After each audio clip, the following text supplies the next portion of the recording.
Au cœur de notre existence se cache un mystère immense, insoluble. Qui sommes-nous? D'où venons-nous?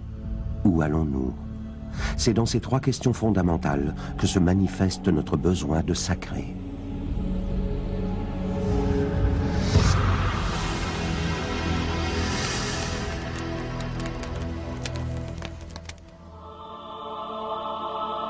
Le besoin que nous éprouvons de donner un sens à l'incompréhensible nous conduit à chercher des repères immuables, inviolables. La communauté, qu'elle soit tribu ou nation, a tendance à trouver ses repères au sein de personnages, d'objets, de moments, de règles et de lieux. L'objectif est donc d'organiser le sacré et de le matérialiser.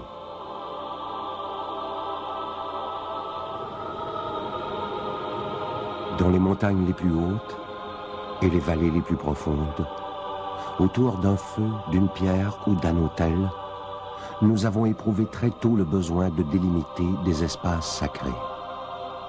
C'est la nature humaine qui a besoin justement de sortir de la quotidienneté.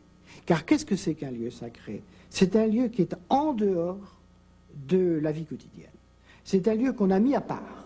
C'est un lieu qu'on a mis à part, ou plutôt que la divinité a mis à part, en s'y manifestant de façon particulière.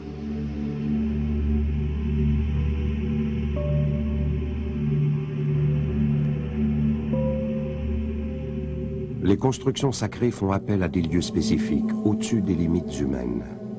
Des lieux nécessairement porteurs d'une signification sacrée. C'est le cas à Jérusalem du dôme du rocher. Première architecture du monde musulman destinée à abriter le rocher sur lequel le prophète Mahomet aurait posé le pied avant son ascension au ciel. Après s'être contenté pendant des millénaires de choisir des sites sacrés dans la nature, l'homme a l'idée d'offrir aux dieux les plus belles demeures. Il s'agit désormais pour lui de construire des édifices impressionnants, des monuments dont le caractère grandiose imposera le respect et suscitera une émotion puissante.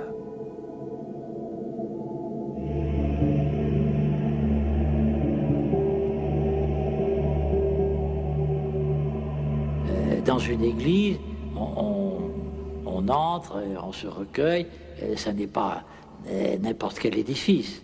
Donc on se conduit comme s'il y avait là quelque chose de sacré dans le bâtiment lui-même, et puis dans les différents objets, l'eau bénite, etc.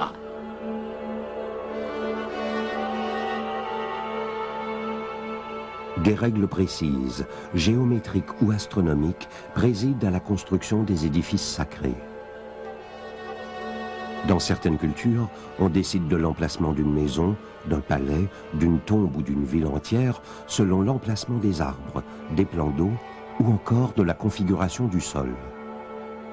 Chez les Chinois, par exemple, ce type de critère permet aujourd'hui encore de s'assurer que les esprits fastes seront favorisés et les esprits néfastes repoussés.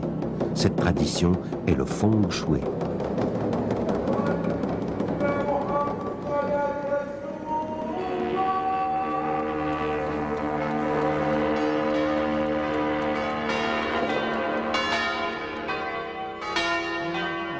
Le sacré s'inscrit dans l'espace, mais aussi dans le temps.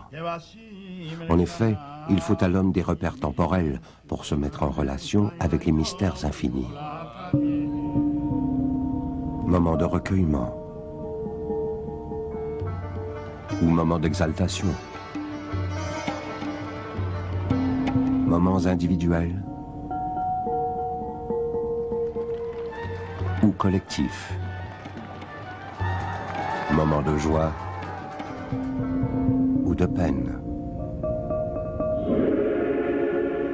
Ces moments de grande émotion ont pour fonction d'attiser la flamme du sacré. Les cérémonies et les fêtes font partie des rituels universels. Elles permettent de commémorer et de rassembler la communauté, d'en assurer la cohésion et aussi d'en revivre les événements marquants. Ceci est mon corps livré pour vous.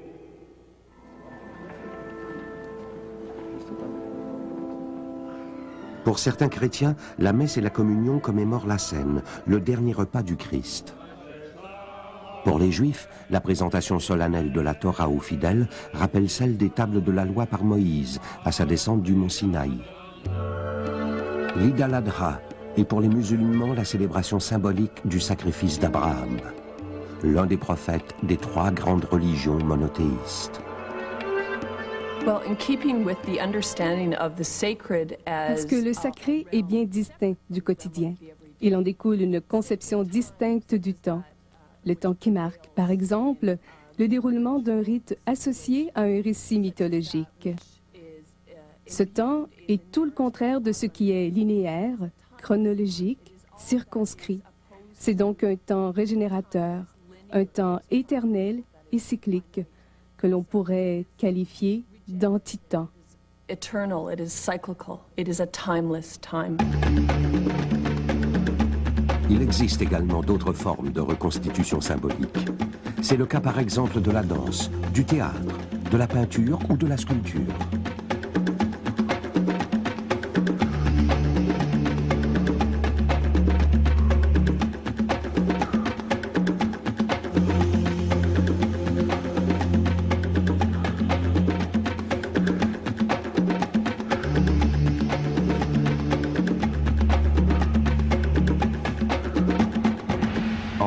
Parce qu'ils cherchent un sens au grand mystère qui nous habite, les artistes contribuent à exprimer et à transmettre le feu du sacré.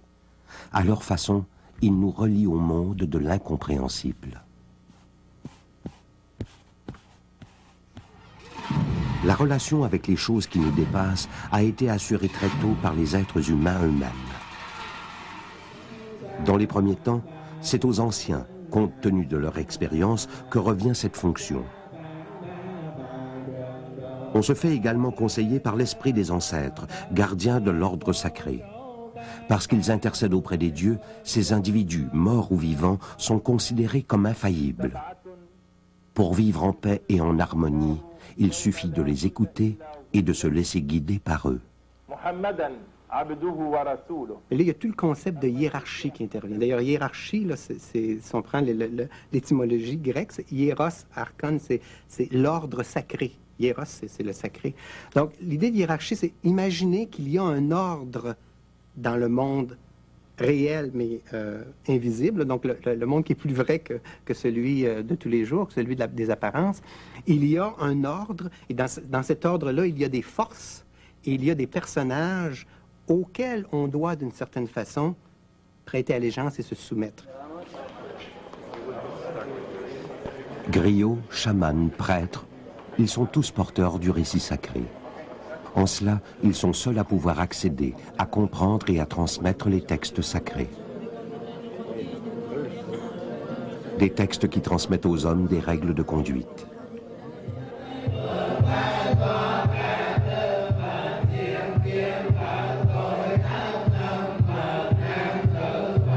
Bouddha enseigne.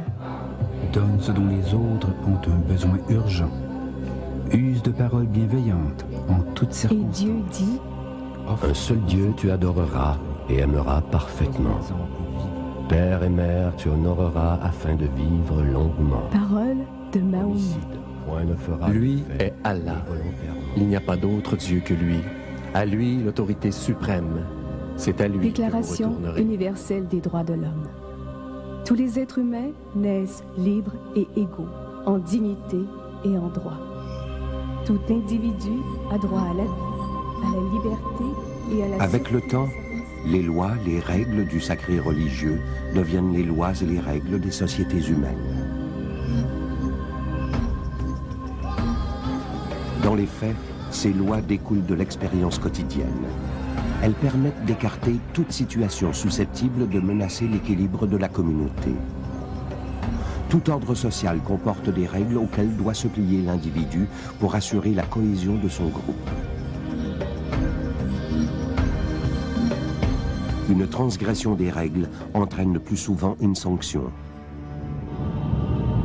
Dans un contexte religieux, cette sanction peut prendre les formes de la damnation, de l'excommunication, de l'exclusion du paradis ou du néant. Dans un contexte social indépendant de la religion, cette sanction du sacré peut se concrétiser par une perte de liberté et, dans les cas très graves, par la mort. est-ce que on peut instaurer des règles morales sans se référer à quelque chose qui est inatteignable, n'est-ce pas? Parce que pourquoi est-ce que je me conduirais d'une façon morale au lieu d'être purement et simplement égoïste? Alors vous direz bah, c'est parce que c'est l'humanité, c'est le sens de l'histoire. Oui, mais qu'est-ce qui m'oblige, moi, à me sacrifier à l'humanité? Je m'en fiche pas mal, après tout. À un certain moment, vous êtes obligé d'avoir une sorte de butoir, en somme. Quelque chose que vous ne pouvez plus discuter. Si vous discutez tout le temps, vous n'en finirez plus. Il faut donc vous arrêter quelque part. C'était la théorie d'Aristote.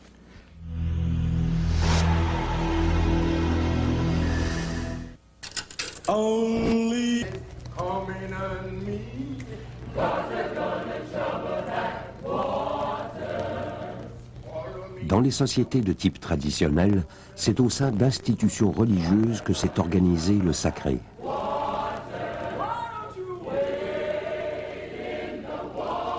Avec ses dignitaires, ses lois, ses lieux et ses cérémonies, le sacré religieux a fourni des repères, des modèles destinés à régler la vie individuelle et collective. Ces modèles ont inspiré pour une large part l'immense domaine du sacré profane.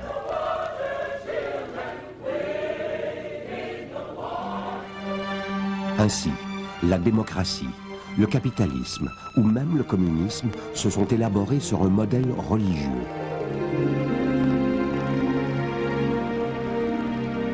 En fait, les structures religieuses s'adaptent parfaitement à tout mouvement collectif né autour d'une valeur sacrée. Il faut garder à l'esprit que même à travers une diversité de formes, on retrouve essentiellement des structures, des dynamiques qui sont très semblables. En revanche, l'histoire de l'humanité est une histoire extrêmement vaste, complexe et riche, et il ne faut pas s'étonner qu'on retrouve autour de la même idée centrale du sacré des formes diamétralement opposées, d'une complexité, d'une différence extraordinaire.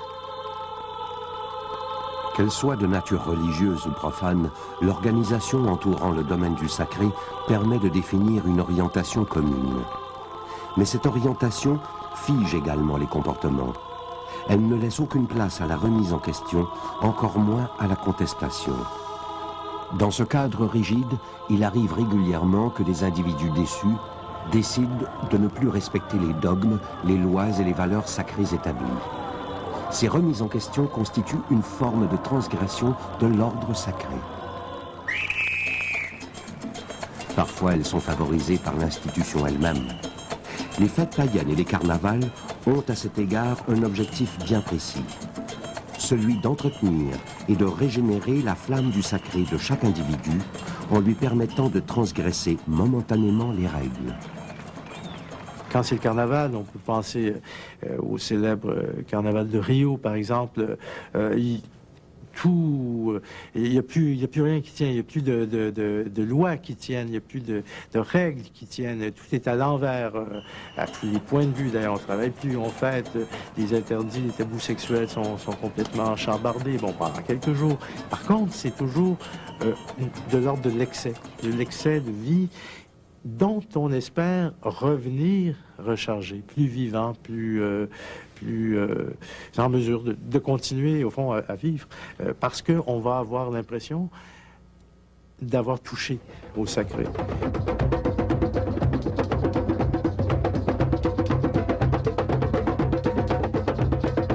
Ces formes de transgression, malgré leur caractère parfois spectaculaire, ne portent pas atteinte au fondement de l'organisation sacrée. Au contraire, elles viennent la renforcer. Une transgression devient menaçante lorsqu'elle émane d'individus insatisfaits par le sens du sacré collectif imposé. Dans ce cas, elle peut déboucher sur une désacralisation de l'ordre ancien et générer une nouvelle forme de pensée, un nouveau système de référence sacrée. C'est le cas du bouddhisme. À l'origine de cette religion, un homme, Siddhartha Gautama. Il portera plus tard le nom de Bouddha qui signifie illuminé, éveillé. Né en Inde entre 520 et 480 avant notre ère, Bouddha est le fondateur d'une sagesse nouvelle. Cette sagesse, il l'élabore après avoir longtemps interrogé la croyance hindoue selon laquelle toute mort est suivie d'une renaissance. Un cycle qui se poursuit à l'infini. Ce cycle érigé en dogme sacré ne satisfait pourtant pas Bouddha. Selon lui, le seul moyen d'accéder au nirvana est de briser cette chaîne sans fin des existences successives. Le bouddhisme est né et avec lui un nouveau système de références sacrées. Bouddha consacrera d'ailleurs toute sa vie à prêcher cette nouvelle doctrine. Ce type de remise en question désoriente toujours le sens commun. Il provoque une remise en cause des fondements même du sacré collectif. C'est ce qui se passe en Allemagne en 1517. Un moine nommé Martin Luther dénonce les pratiques des représentants de l'Église romaine, qui promettent en échange d'un paiement appelé indulgence, d'abréger le séjour des pécheurs au purgatoire. Pour Luther, seule la foi peut sauver et non l'argent.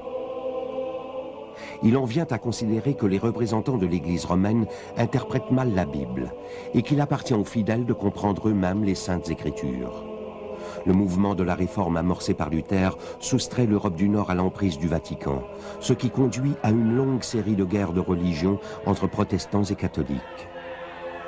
L'événement est considérable.